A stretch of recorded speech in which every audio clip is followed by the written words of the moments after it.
Radhe Radhe friends, आप सबका Shri Radhe Shyam YouTube channel में स्वागत है। इस वीडियो में हम बताएंगे कि राधा अष्टमी व्रत कब है, कैसे करना, उसका महात्म क्या है। तो राधा अष्टमी तो 23 सितंबर की है और व्रत हमने 22 सितंबर को करने हैं। अब आप पूछोगे 23 सितंबर की अगर राधा अष्टमी है तो 22 सितंबर को व्रत क्यों करना है?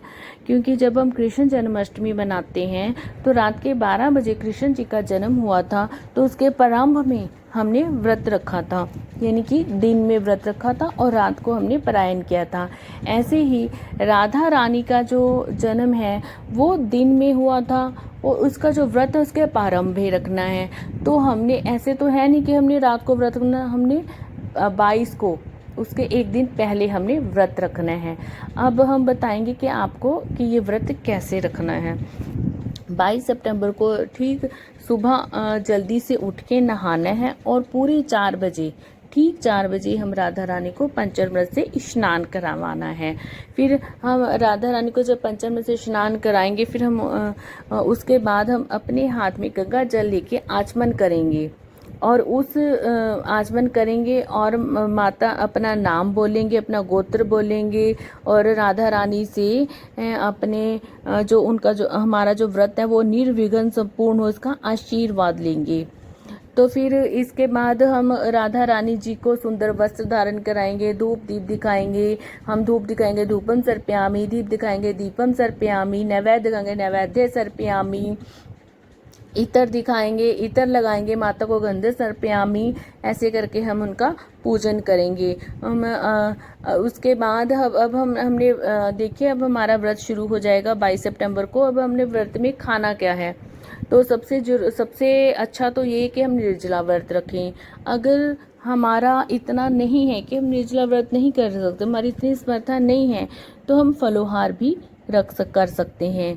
अब हमारा 22 को पूरा व्रत चलेगा। 23 सितंबर को ठीक सुबह हमने नहा धो के पूरे 4 बजे माता का पंचामृत से स्नान कराना है। उस पंचामृत से हमारा जो व्रत है वो पारायण होगा।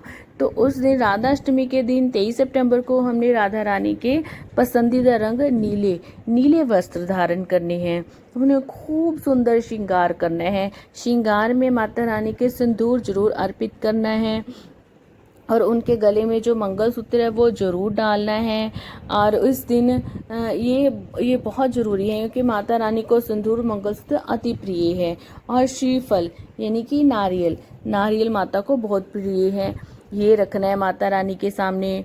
और अब जब ठीक दोपहर को 12 बजे हम ब्रह्म भोज करेंगे, माता रानी के लिए भोजन बनाएंगे। उनकी फेवरेट सब्जी अरबी की सब्जी बनेगी सबसे पहले, और खीर जो माता की अति प्रिय है, खीर बनेगी, पूरी बनेगी और रबड़ी। माता को जो मिष्ठान में रबड़ी का भोग लगाया जाता है।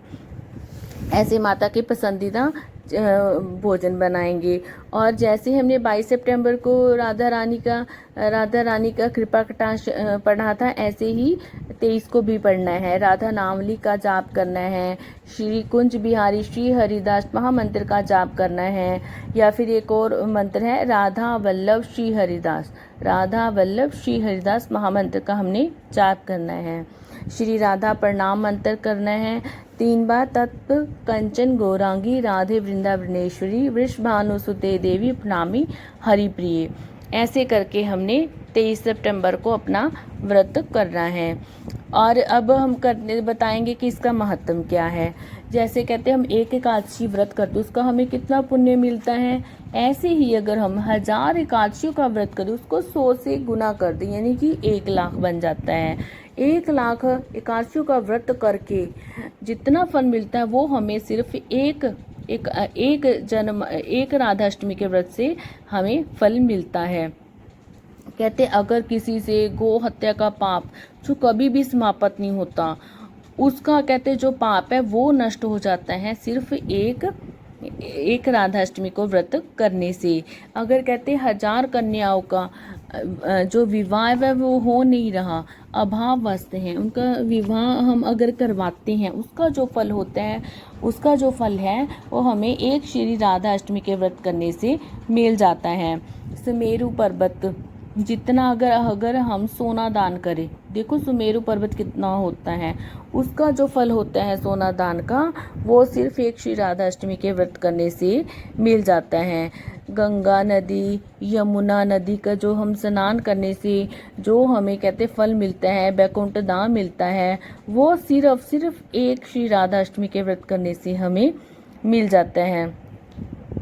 और अगर कहते अगर कोई प्राणी है जो कभी भी पूजा नहीं करता, कभी पाठ नहीं करता, कभी भगवान जी का नाम नहीं लेता, गलती से भी अगर वो भूल के भी श्री राधा अष्टमी का व्रत कर लेता है तो उसको गोलोक में स्थान मिलता है, साथ में उसके पूरे कुल को भी स्थान मिलता है। इतनी भोली है हमारी राधा रानी।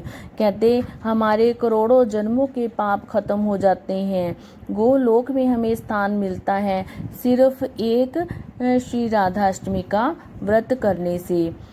इतनी प्यारी है हमारी राधा रानी, इतनी करुणामयी है हमारी राधा रानी। कहते जैसे कान्हा जी कृष्ण जी राधा रानी को प्रेम करते हैं, वैसे ही राधा रानी कृष्ण जी को प्यार करती है। कान्हा जी राधा जी के बिना अधूरे और राधा जी कान्हा जी के बिना अधूरी हैं। और कहते हैं अगर किसी से स्त्री हत्या का कहते पाप बहुत बड़ा होता है, उसका पाप कभी नहीं नष्ट नहीं होता, सिर्फ एक श्री राधा अष्टमी के व्रत करने से